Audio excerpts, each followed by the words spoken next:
নমস্কার বন্ধুরা, education culture YouTube চ্যানেলে তোমাদের প্রত্যেককে স্বাগতম। তোমরা যারা West Bengal state council of technical and vocational education and skill ডেভেলপমেন্টের 4th সেমিস্টারের মেকানিক্যাল ইঞ্জিনিয়ারিং শাখার স্টুডেন্টরা রয়েছো, তো তোমাদের মেকানিক্যাল ইঞ্জিনিয়ারিং স্টুডেন্টদের জন্য নিয়ে এলাম এক্সক্লুসিভ সাজেশান। 2026 সালে প্রথমবার কিন্তু আমি তোমাদের মেকানিক্যাল ইঞ্জিনিয়ারিং স্টুডেন্টদের জন্য সাজেশান প্রোভাইড করছি, তাই প্রত্যেকে কিন্তু এই সাজেশান ভিডিওটা দেখবে। তো আজকের যে টপিক, যে সাবজেক্টটা সাজেশন তোমাদের প্রোভাইড করব, সেটা হচ্ছে থিওরি অফ মেশিন, যার সাবজেক্ট কোড হচ্ছে 418/1N। ওকে, আজকে হচ্ছে 23 তারিখ, আজকে প্রোভাইড করছি আমরা। তো দেখো প্রথম প্রশ্ন কি বলছে। প্রথম প্রশ্নের পার্ট এতে বলছে state and prove the law of gearing to prevent ইন্টারফারেন্সকে প্রিভেন্ট করার জন্য ল অফ গিয়ারিংটা তোমাকে কিন্তু স্টেট করতে হবে এবং অবশ্যই সেই লটাকে প্রুভ করতে হবে। এটা হচ্ছে পার্ট 1, 1 নম্বর প্রশ্নের part 1, part A. Part B কি বলছে দেখো, derive an expression for maximum fluctuation of energy in a flywheel. একটা ফ্লাইহুইলের ক্ষেত্রে একটা এক্সপ্রেশন ডিরাইভ করতে বলা হয়েছে ম্যাক্সিমাম ফ্লাকচুয়েশন অফ এনার্জির ম্যাক্সিমাম ফ্লাকচুয়েশনের ক্ষেত্রে।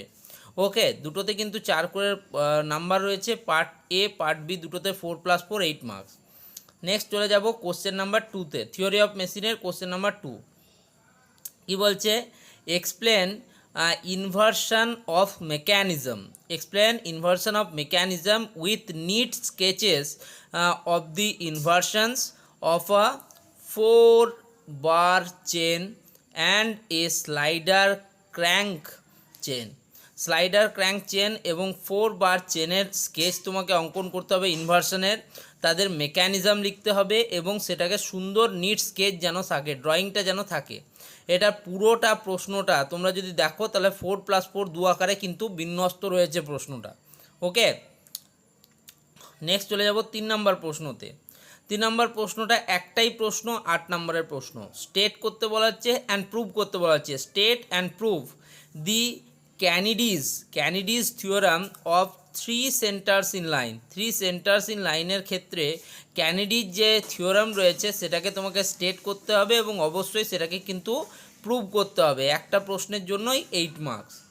4 নম্বর প্রশ্নের দিকে যদি যায়, 4 নম্বর প্রশ্নের দুটো পার্ট রয়েছে। পার্ট এ বলছে ডিফাইন থিওরি অফ মেশিন। এই যে থিওরি অফ মেশিন রয়েছে, সেই থিওরি অফ মেশিন বলতে তুমি কি বোঝো সেটাকে কিন্তু ডেফিনেশন লিখতে দেয়, অনেকবার এই প্রশ্নটা পরীক্ষায় এসছে।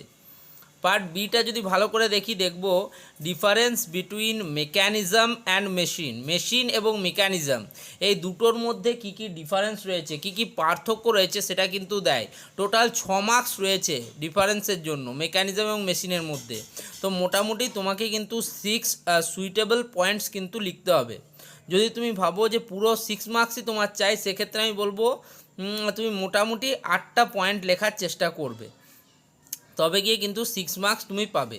ওকে, ডেফিনেশনের ক্ষেত্রে কিন্তু যদি ঠিক লিখো পুরো মার্কসই কিন্তু দেওয়া হয়। ওই জন্যই বলছি ডিফারেন্সটার ক্ষেত্রে কিন্তু তোমাকে একটু হাই অ্যাটেনশন দিতে হবে। 5 নম্বর প্রশ্নের দিকে যদি দেখি, এর কিন্তু আমরা 3টে পার্ট আমরা নিজেরাই দেখতে পাচ্ছি, এ বি এবং সি। এ পার্টে কি বলছি দেখো, এ পার্টে বলছে প্লেন অ্যান্ড স্পেস মেকানিজম, সেটাকে ডিফাইন করতে বলা হয়েছে। প্লেন এবং স্পেস মেকানিজমটাকে ডিফাইন করতে বলা হয়েছে, তার জন্য রয়েছে 2 মার্কস।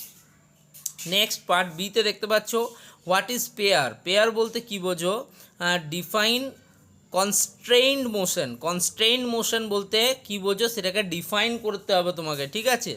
এটার জন্য এই পুরো পেয়ার অফ কোশ্চেনটার জন্য কিন্তু 3 মার্কস রয়েছে।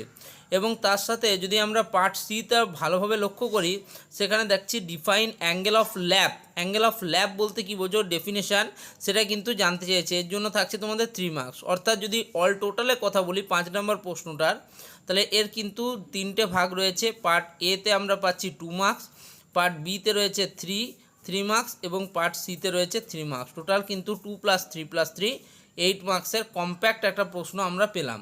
তো আমি দেখলাম আজকে আমরা কিন্তু থিওরি অফ মেশিনের কিছু প্রশ্ন নিয়ে আলোচনা করলাম। এটাকে আমরা যদি পার্ট 1 হিসেবে ধরি তো টোটাল কিন্তু পার্ট 1-এ 5টা প্রশ্ন নিয়ে আলোচনা করলাম। এরকমই কিন্তু পার্ট বাই পার্ট তোমাদের সাজেশান আপলোডেড হতে থাকবে এবং আমি বলবো যে তোমরা কিন্তু সেই পার্টগুলোকে অবশ্যই লক্ষ্য রাখবে, ঠিক আছে? পরবর্তী তোমাদের যে সাবজেক্টগুলো আছে তারও সাজেশান কিন্তু আসছে। ধন্যবাদ সকলকে।